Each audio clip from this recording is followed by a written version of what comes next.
আজকে আমি আবার ক্লাস 8 এর পথের পাঁচালীটা তোমাদের পড়ে শোনাবো আর একটু বোঝানোর চেষ্টা করব।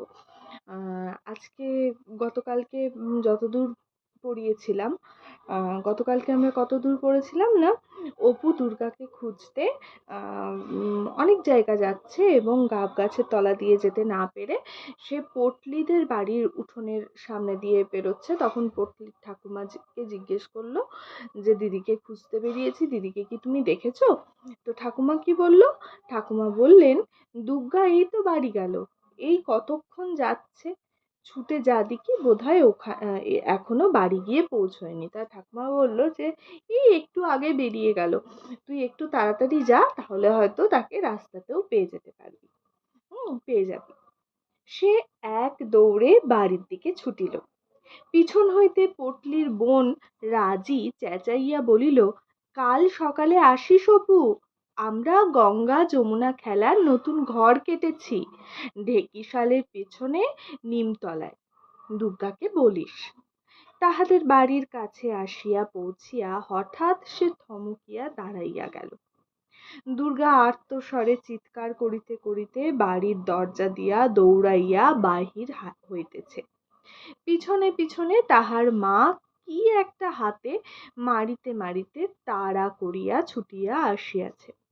তাহলে কি হলো, অপু দিদিকে তো তন্ন তন্ন করে খুঁজছে, কিন্তু খুঁজে যখন পেল না, পটলির ঠাকুমার কাছে যখন সে দিদির সন্ধান পেল, তখন সে যখন বাড়িতে আসছে, তখন বাড়ির সামনে আসতেই সে হঠাৎ চমকে গেল। তার আগে পটলির বোন রাজি তার খেলার সরঞ্জাম নিয়ে কথা বলেছে। তারপর যখন থমকে গেল, তখন সে কি দেখলো, পেছন থেকে মা কিছু একটা নিয়ে দিদিকে পেরে মানে তাড়া করছে মারতে মারতে, আর দিদি মানে ছুটে পালিয়ে যাচ্ছে।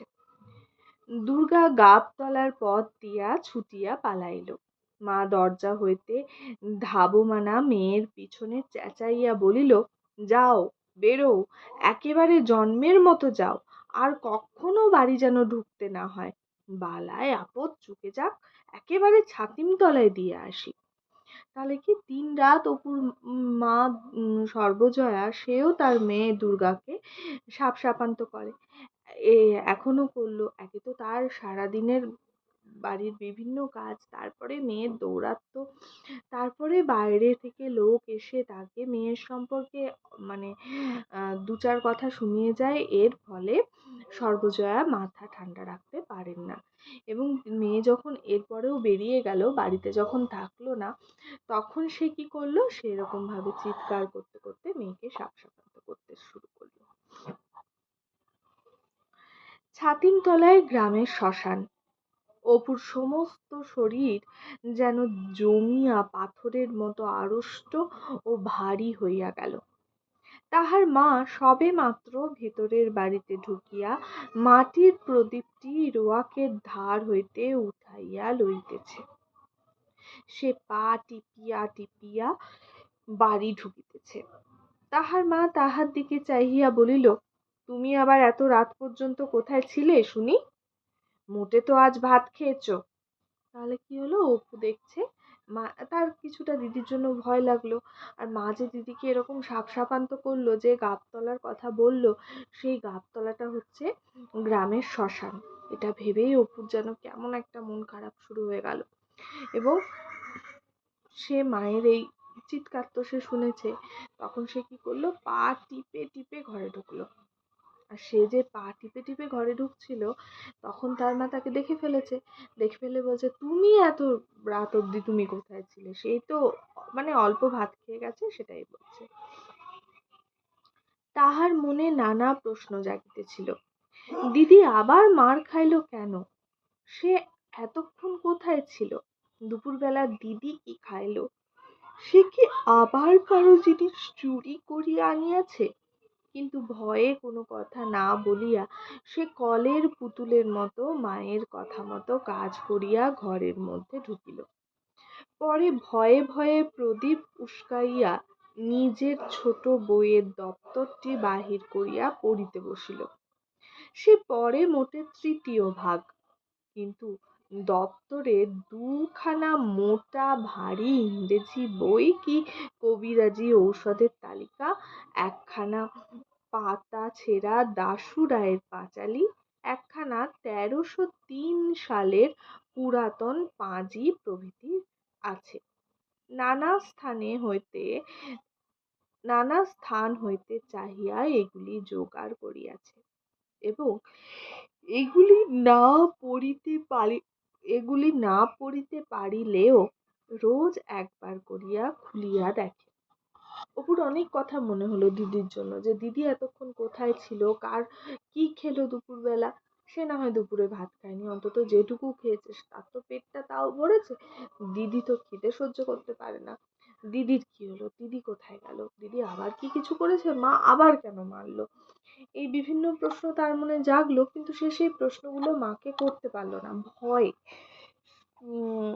কারণ মা এখন রেগে আছে। এরপর কি হলো, সে নিজের বইয়ের দপ্তর, মানে বইয়ের যে বাক্সের মধ্যে তার বইপত্র রয়েছে, সেটা নিয়ে সে পড়তে বসলো।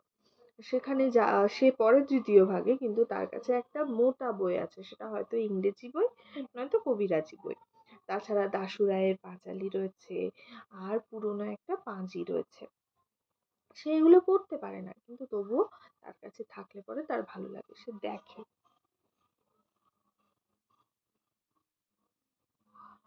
খানিকক্ষণ দেয়ালের দিকে চাহিয়া সে কি ভাবিল, পরে আর একবার প্রদীপ উস্কাইয়া দিয়া পাতা ছেঁড়া দাশু রায়ের পাঁচালীখানি খুলিয়া অন্যমনস্ক ভাবে পাতা উল্টাইতেছে। এমন সময় সর্বজয়া এক বাটি দুধ হাতে করিয়া ঢুকিয়া বলিল, এসো খেয়ে নাও দেখি। ও তখন যেই তার বইপত্রগুলোর পাতা উল্টিয়ে দেখছে, তখন মা এসে এক বাটি দুধ দিয়ে এসে তাকে বলছে যে এসো খেয়ে নাও দেখি। ওই দুপুরে তখন ভালো করে ভাত খাওয়া হয়নি, তারপরে ভাত খেতে খেতে এমন একটা কাণ্ড ঘটে গেল, সেজন্য তাকে দুধ নিয়ে এসছে মা। অপু দ্বিরুক্তি না করিয়া বাটি উঠাইয়া দুধ চুমুক দিয়া খাইতে লাগিল। অন্যদিন হইলে এত সহজে দুধ খাইতে তাহাকে রাজি করানো খুব কঠিন হইত। একটুখানি মাত্র খাইয়া সে বাটি মুখ হইতে নামাইল। সর্বজয়া বলিল, ও কি, নাও সবটুকু খেয়ে ফেলো, ওইটুকু দুধ ফেললে তবে বাঁচবে কি খেয়ে। তাহলে অপু অন্যদিন হলে দুধ খেতে সে তার ভালো লাগে না, তোমাদের অনেকের মধ্যেই দুধ খেতে ভালো লাগে না, তো দুধ না খেতে চাইলে কি হয়, সে খুব বায়না করে, খাবো না, এটা সেটা বলতে থাকে। কিন্তু অন্যদিন বলে, কিন্তু আজকে মায়ের মেজাজও খারাপ, দিদির ওরকম মার খেলো, তারপরে দিদি আবার বেরিয়ে গেল, এই সব কিছু মিলিয়ে তার ভালো লাগছে না। সে তবু দুধটা খেতে খেতে একটু রেখে দিল। তখন ওর মা বলছে ভালো করেই, মানে তাকে এ করে বলে যে খেয়ে নাও, আদর করে খেয়ে নাও, ওইটুকু না খেলে হবে কি। অপু বিনা প্রতিবাদে দুধের বাটি পুনরায় মুখে উঠাইল। সর্বজয়া দেখিল সে মুখে বাটি ধরিয়া রহিয়াছে, কিন্তু চুমুক দিতেছে না, তাহার বাটি শুদ্ধ হাতটি কাঁপিতেছে। পরে অনেকক্ষণ মুখে ধরিয়া রাখিয়া হঠাৎ বাটি নামাইয়া সে মায়ের দিকে চাহিয়া ভয়ে কাঁদিয়া উঠিল। সর্বজয়া আশ্চর্য হইয়া বলিল, কি হলো রে, কি হয়েছে, জিভ কামড়ে ফেলেছিস? তাহলে সে এতক্ষণ নিজেকে অনেক করে সে নিজেকে কন্ট্রোল করছিল।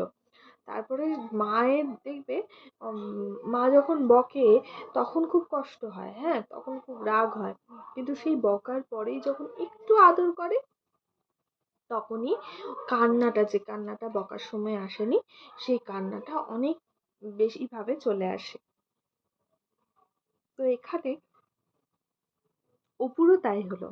এতক্ষণ সে চুপচাপ ছিল, মা যা বলছিল তাই শুনছিল, যেই মা আদর করেছে সেই তার কান্নাটা বেরিয়ে চলে এসেছে, এবং সে বাটি নিয়ে ফুপিয়ে কেঁদে উঠেছে।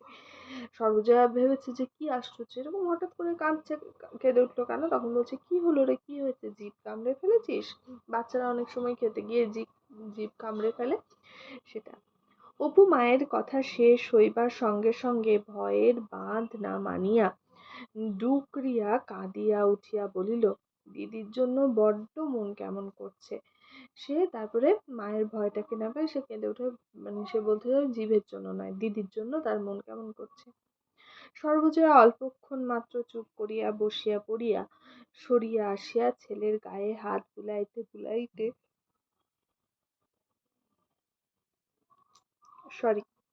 শান্ত স্বরে বলিতে লাগিল, কেঁদো না, অমন করে কেঁদো না। ওই পটলিদের কি ন্যাড়াদের বাড়ি বসে আছে, কোথায় যাবে অন্ধকারে? কম দুষ্টু মেয়ে নাকি? সেই দুপুরবেলা বেরোলো, সমস্ত দিনের মধ্যে তার চুলের টিকি পর্যন্ত দেখা গেল না। না খাওয়া না দাওয়া। কোথায় কোন পাড়ার পালিতদের বাগানে বসেছিল, সেখানে বসে কাঁচা আম আর জামরুল খেয়েছে। এক্ষুনি ডেকে পাঠাচ্ছি, কেঁদো না অমন করে। তাহলে ব্যাপারটা বোঝা গেল যে কেন মা আবার দিদিকে মেরেছে। কারণ মার তো দিদির জন্যও চিন্তা হয়। তো দুপুরবেলা দিদি কি করছিল, বাড়ি থেকে যেই বেরিয়ে গেল, তার ভাত টাত কিছু খাওয়া নেই, সে কোন বাগানে বসে ওই জামরুল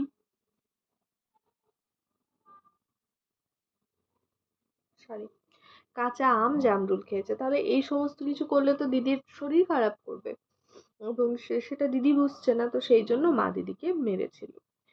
তারপরে অপুকে বলছে যে তুমি কান্না থামাও, দিদিকে ডেকে পাঠাচ্ছি। ডেকে তো পাঠাবেই, কারণ মায়েরও তো মন খারাপ করবে দিদির জন্য। মায়েরা যেমন শাসন করে তেমন তো ভালোবাসে। পরে সে আঁচল দিয়া ছেলের চোখের জল মুছাইয়া দিয়া বাকি দুধটুকু খাওয়াইবার জন্য বাটি তাহার মুখে তুলিয়া ধরিল। হাঁ করো দেখি, লক্ষ্মী সোনা, উনি এলেই ডেকে আনবো এখন। এক্কেবারে পাগল, কোত্থেকে একটা পাগল এসে জন্মেছে। আর এক চুমুক, হ্যাঁ। এবার মা অপুকে বলতে শুরু করলো যে ভালো করে খাও দেখি, কেন দিদির জন্য এত চিন্তা করছো? উনি আসলেই, মানে বাবা আসলেই দিদিকে আনতে পাঠাবো। এখন তাড়াতাড়ি খাবারটা খেয়ে নাও। রাত অনেক হইয়াছে। উত্তরের ঘরের তক্তাপোশে অপু আর দুর্গা শুইয়া আছে। তারপরে অপুর বাবা গিয়ে দুর্গাকে নিয়ে এসেছে। তারপরে খাওয়া দাওয়ার পরে তারা দুই ভাই বোনে তক্তাপোশ মানে চৌকির উপরে শুয়ে আছে। উত্তরের ঘরের, উত্তর দিকের যে ঘর, সেই ঘরে তক্তাপোশ অর্থাৎ চৌকির উপরে দুই ভাই বোনে শুয়ে আছে। অপুর পাশে তাহার মায়ের শুইবার জায়গা খালি আছে, কারণ মা এখনো রান্নাঘরের কাজ সারিয়া আসে নাই। তাহার বাবা আহারাদি সারিয়া পাশের ঘরে বসিয়া তামাক খাইতেছে। বাবা বাড়ি আসিয়া দুর্গাকে পাড়া হইতে খুঁজিয়া আনিয়াছেন। বাড়ি আসিয়া পর্যন্ত দুর্গা কাহারও সঙ্গে কোনো কথা বলে নাই। খাওয়া দাওয়া সারিয়া আসিয়া চুপ করিয়া শুইয়াছে। অপু দুর্গার গায়ে হাত দিয়া জিজ্ঞাসা করিল, দিদি, মা কি দিয়ে মেরেছিল রে? সন্ধেবেলা তো চুল ছিঁড়ে দিয়েছে। তাহলে দুর্গা কি হয়েছে?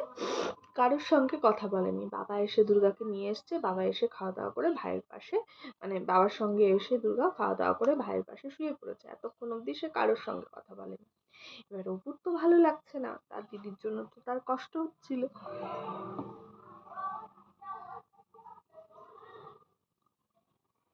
সে তার জন্য দিদিকে বলছে যে মা কি দিয়ে মেরেছে রে তোকে? তোর খুব লেগেছিল? আবার কি চুল ছিঁড়ে দিয়েছে? দুর্গার মুখে কোনো কথা নাই। সে পুনরায় জিজ্ঞাসা করিল, আমার উপর রাগ করেছিস দিদি? আমি তো কিছু করিনি। দুর্গা আস্তে আস্তে বলল, না বই কি। তবে সতু কি করে টের পেল যে পুঁথির মালা আমার বাক্সে আছে? অপু প্রতিবাদের উত্তেজনায় উঠিয়া বসিল। না, সত্যি, আমি তোর গা ছুঁয়ে বলছি দিদি, আমি রাঙা ভাটাটা নিয়ে আমরা খেলছিলাম।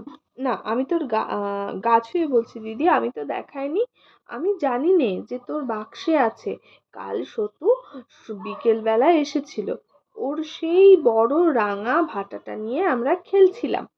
তারপর বুঝলি দিদি, সতু তোর পুতুলের বাক্স খুলে কি দেখছিল। আমি বললাম, ভাই তুমি দিদির বাক্সে হাত দিও না, দিদি আমাকে বকে। সেই সময়ে দেখেছে। তাহলে কি হয়েছে, অপু দেখায়নি, সতু এসেছিল, তারা সন্দেহ করেছিল নিশ্চয়ই, তো সতু খেলার ছলে এসেছিল অপুর সঙ্গে খেলা করতে, দিয়ে এসে দেখে গেছে এরকম ভাবে। তো পরে সে দুর্গার গায়ে হাত বুলাইয়া বলিল, খুব লেগেছে রে দিদি, কোথায় মেরেছে মা?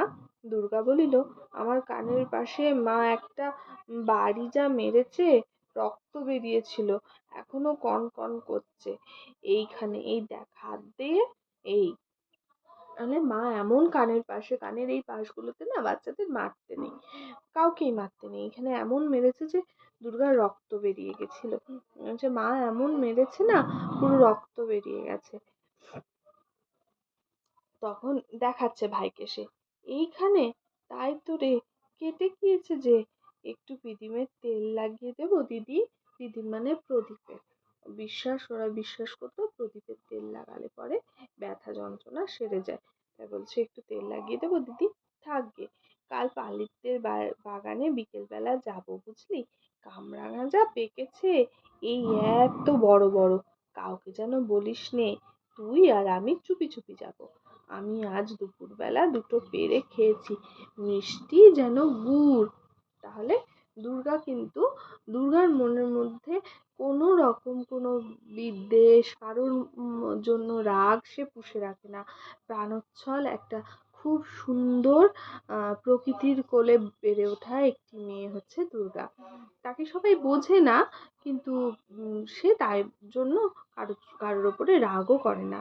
সে কি বললো, এত কিছু হলো তারপরেও তার কিন্তু সেই কামরাঙা বাগানে ঘুরতে যাওয়া এই সবই তার মাথায় রয়েছে। সে আবার তার ভাইকে বলছে যে কাল দুপুরবেলা সে দুপুরবেলা কামরাঙা পেড়ে খেয়েছে পালিতদের বাগানে, পরের দিন সে ভাইকে নিয়ে সেখানে যাবে, যে ভাই আর সে খাবে মিষ্টি যেন গুড়, কামরাঙা এত মিষ্টি যেন মনে হচ্ছে যেন গুড় খাচ্ছে। আজকে এতটুকুই, তাহলে পথের পাঁচালীর 4 নম্বর অধ্যায়টা শেষ হলো। আচ্ছা, আগে পথের পাঁচালীটা শেষ করি, তারপর তোমাদের সাথে একটু প্রশ্ন উত্তর আলোচনা করব। কেমন লাগছে জানিও।